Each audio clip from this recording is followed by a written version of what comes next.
क्या एक और एंटी पाकिस्तान फिल्म या एक और semi anti Pakistani film Pakistan के खिलाफ थोड़ी थोड़ी सी है। सिद्धार्थ मल्होत्रा की नई फिल्म योद्धा, जो action, adventure, thriller, suspense, mystery, twist, emotions, हर चीज से लबरेज है। डायरेक्टर प्रोड्यूसर सागर अंबर जो कुछ इस फिल्म में डाल सकते थे उन्होंने डाल दिया है, लेकिन उसके बावजूद शायद इंडो पाकिस्तान जो टॉपिक है वो इतना ओवररेटेड हो गया है कि अब ऑडियंस नहीं आ रही, और यही वजह है कि इस शानदार फिल्म को देखने लोग सिनेमा नहीं आए। जी हां, आपने सही सुना है।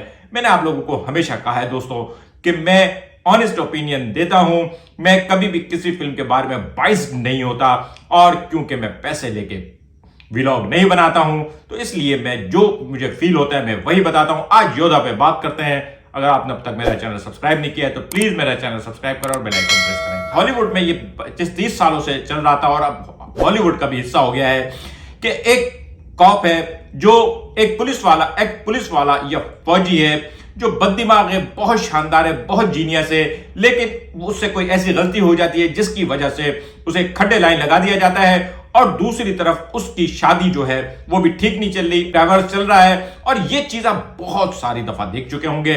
और एक बार फिर सिद्धार्थ मल्होत्रा और राशि खन्ना जो अरुण कटियाल और प्रिया कटियाल बने, यानी मिस्टर एंड मिसेस बने हैं, उनकी ये फिल्म है। क्या कहा आपने, दिशा पटानी भी है, उसके बारे में भी बात करते हैं। आजकल इंडिया वालों को पाकिस्तान से दोस्ती का बहुत शौक चढ़ा हुआ है, और खास तौर पे इंडिया के प्राइम मिनिस्टर का पाकिस्तान आने या पाकिस्तान के प्राइम मिनिस्टर का इंडिया जाने। और मेरे ख्याल में अगर हल्फ बर्दारी की तकरीब में शिरकत करनी थी तो अभी के अभी 2 हफ्ते पहले हमारे वजीर आजम ने हल्फ उठाया है। खैर कोई बात नहीं, मोदी जी जब तीसरी बार वजीर आजम बनेंगे तो हमारे वजीर आजम को बुला लीजिएगा, और इस तरह से अमन की आशा जो है वो चला लेंगे। खैर सियासत को साइड में रखते हैं, लेकिन फिल्म में जाहिर बहुत सारी सियासत भी दिखाई गई है, तो इस सियासत के बगैर तो ये मौजू हो नहीं सकता। फिल्म की कहानी जो है बजाहिर बहुत सादा शुरू हुई है, और आधे पौने घंटे में तो आपको लगेगा कि ये कहां फंस गए। सिद्धार्थ मल्होत्रा, जिसके वालिद रोनित रॉय खुद भी एक फौजी थे, और उन्होंने एक यूनिट बनाई थी, योद्धा यूनिट, और वो उनके मरने के बाद सिद्धार्थ मल्होत्रा ने कहा था कि मैं भी फौजी बनूंगा, मेरे जिस्म पे या वर्दी होगी या तिरंगा, और उसके बाद वो योद्धा बन गया। लेकिन वो एक ऐसा योद्धा है जो निगोशिएशन पे बिलीव नहीं करता, बल्कि डायरेक्ट अटैक करता है। जबकि प्रिया उसकी बीवी है जो आमतौर पे निगोशिएटर है, जब भी हाईजैक होते हैं वो निगोशिएट करती है। और शुरू में 2 मिशन भी दिखाए गए हैं, जिसमें से एक मिशन बांग्लादेश में है, जहां पे मिशन तो सक्सेसफुल होता है, लेकिन सिद्धार्थ मल्होत्रा पे ये इल्जाम आता है कि उसने अहकामात नहीं माने। और दूसरी बार वो एक एटॉमिक साइंसदान को लेकर जहाज में आ रहा होता है, वो जहाज हाईजैक हो जाता है, और अगेन एक तो वो अहकामात नहीं मानता, और दूसरी बात ये कि मिसहैप होता है और वो साइंसदान साहब मर जाते हैं। और उसके बाद जो है सिद्धार्थ मल्होत्रा की नौकरी जो है वो जाती तो नहीं है, लेकिन सस्पेंड हो जाता है, और यहीं उसकी जो मैरिज लाइफ है वो भी बहुत ज्यादा डिस्टर्ब हो जाती है। और यहां तक जब आप पहुंचेंगे तो आप कहेंगे यार ये क्या हो रहा है, लेकिन यहां से अचानक डायरेक्टर ने ऐसा ट्विस्ट मारा है। आपने बहुत सारी अदालती फिल्में देखी होंगी जिसमें हर थोड़ी देर बाद एक गवाह आके कहता है एक्सक्यूज मी जज साहब, और इस फिल्म में ऐसा है कि हर थोड़ी देर में हाईजैकर जो है वो चेंज हो जाएगा, आपको समझ में नहीं आएगा कि हाईजैकर कौन है। मर्डर मिस्ट्री बहुत देखी होंगी जिसमें हर किसी पे शक हो रहा होता है कि ये कातिल है, लेकिन ये पहली फिल्म है जिसमें आपको प्लेन के हर मुसाफिर पे शक हो रहा होगा कि शायद ये हाईजैकर है। ऐसी मजे की एडवेंचरस फिल्म है।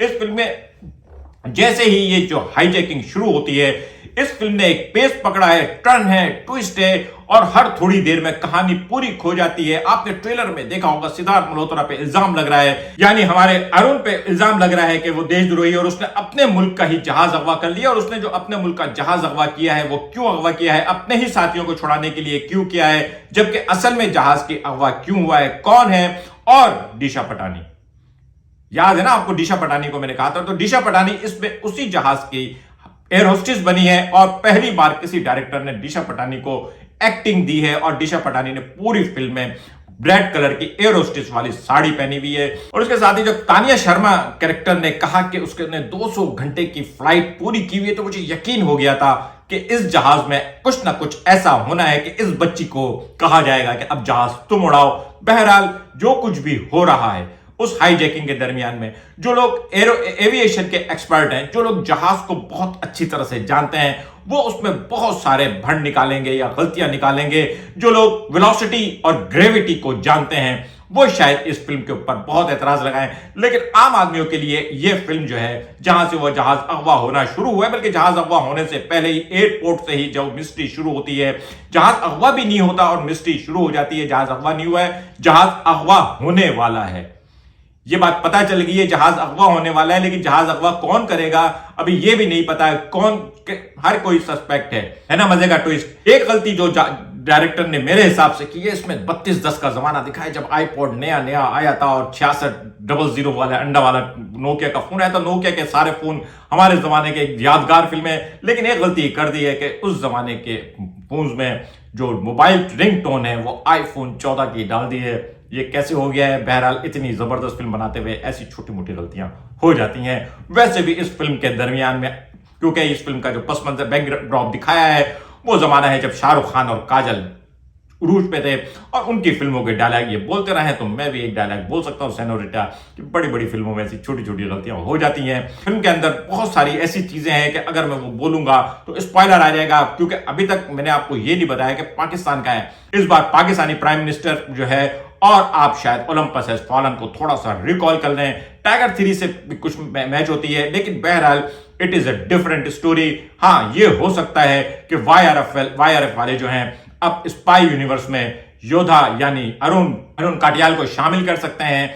इसमें तकरीबन तमाम लोगों ने बहुत अच्छी अदाकारी की है। सिद्धार्थ मल्होत्रा, राशि खन्ना जो फ्राजी में, मेरे ख्याल में आप सबने उसको देखा होगा, वैसे तो शायद साउथ से आई है, लेकिन जो उसकी वेब सीरीज फराजी थी वो सबने देखी होगी। उसके अलावा एक लड़का और है, तनोज विरवानी, जिसने समीर खान का कैरेक्टर किया और ये इनसाइड एज में था। इनसाइड एज में इसका कैरेक्टर बड़ा क्लास का था। इसने भी बहुत अच्छी अदाकारी की है। ओवरऑल इस फिल्म में एक्शन बहुत शानदार है, कहानी में ट्विस्ट बहुत जबरदस्त है, थ्रिल है, आप सीट पकड़ के फिल्म को देखेंगे। म्यूजिक के मामले में शायद एक बैकग्राउंड गाना है, वो जो पुराना गाना रीयूज किया है, पाकिस्तानी नहीं है वो गाना, इसलिए मैं उसको कॉपी नहीं कह रहा। और फिल्म बजाहिर ओरिजिनल कंटेंट है, और सबसे बड़ी बात यह है डायरेक्टर ने तमाम तर चीजों के बावजूद कहानी को फोकस रखा, और कहानी किसी भी तरीके से एक मिस्ट्री थिएटर से कम नहीं है। सब कुछ है, लेकिन उसके बावजूद आज लोग इस फिल्म को देखने इतनी तादाद में नहीं आए, और यह फिल्म शैतान के मुकाबले में हाफ बिजनेस कर चुकी है। क्या इंडिया पाकिस्तान के ऊपर जो बनाई जाने वाली फिल्में हैं वो अपना चार्म मुकम्मल तौर पे खो चुकी हैं। पठान, टाइगर 3 और फाइटर, अगर इन 3 फिल्मों की बात की जाए और पठान में से शाहरुख खान के फैक्टर को निकाल दिया जाए, तो बहरहाल कंटेंट वाइज, स्टोरी वाइज और इमोशंस वाइज हर तरह से ये फिल्म ज्यादा बेहतर है। लेकिन लोगों का रुझान बता रहा है कि शायद उनका दिल भर गया है। वो कहते हैं ना, गंदुम के साथ साथ कभी कभी घुन भी पिस जाता है। तो शायद अगर ये फिल्म योद्धा नहीं चली तो इसके ना चलने की वाहिद वजह यह होगी कि लोग इंडो पाकिस्तान के ऊपर बनने वाली फिल्मों से शायद ऊब चुके हैं। अदरवाइज ये एक बड़ी परफेक्ट मूवी थी। मैं पाकिस्तान से इस फिल्म का रिव्यू कर रहा हूं, और मैंने एक बात भी इसके बारे में एंटी नहीं बोली है, तो इससे आप अंदाजा लगा सकते हैं कि कितनी जबरदस्त फिल्म होगी। हाँ, डांस वगैरह नहीं है इस फिल्म में, लेकिन कॉमेडी का फैक्टर भी जो है ना कोई इतना खास नहीं है। कॉमेडी भी नहीं है, एक सीरियस टाइप की फिल्म है, लेकिन आपको कहीं भी फील नहीं होगा, फिल्म बोर भी नहीं करेगी। अगर आप सिनेमा लवर हैं तो इस फिल्म को सिनेमा में एंजॉय कर लें यार।